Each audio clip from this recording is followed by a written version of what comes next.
Goeiemôre, dit is Dinsdag die 16de Junie. Vanoggend lees ons weer Genesis 16 vers 2, vers 4 en 5.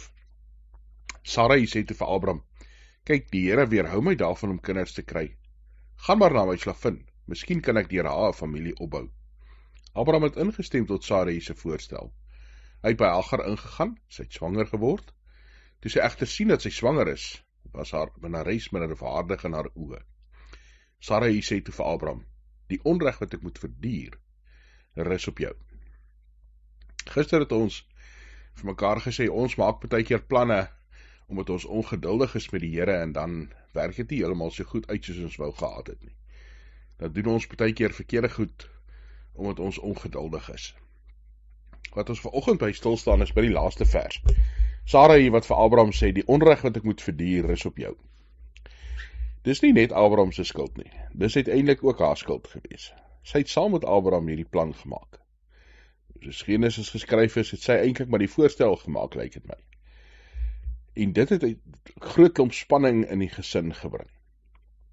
Partykeer is die onreg wat ons verduur en die pyn wat ons ervaar ons eie skuld.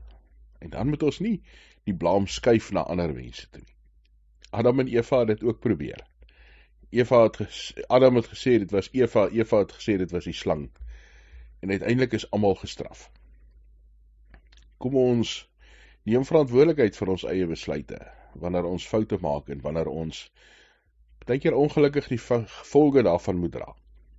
Verder die week gaan ons wonderlike nuus sien van God en ons foute.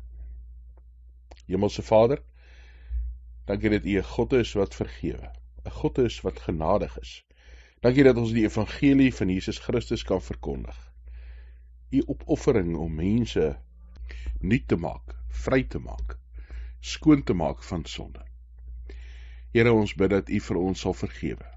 Ons bid dat U ons sal help om nie ander mense te blameer vir ons eie foute nie. Ja, Here, baie keer werk ons planne nie en is daar negatiewe goed wat ons nie aan gedink het nie, gevolge wat ons nie in ag geneem het nie. Vergewe ons daarvoor en help ons, Here, om verantwoordelikheid te vat daarvoor. Dankie dat ons weet, U is 'n genadige God wat vergewe. Dankie dat ons vir mekaar kan bid, as gemeente, as gelowiges. Here, dat ons kan bid vir ons land en vir 'n wêreld wat maar wild en nie mekaar is. Gee U uitkoms. Ja, Here, bring U hoop. Gee vrede. In Jesus Christus se naam. Amen.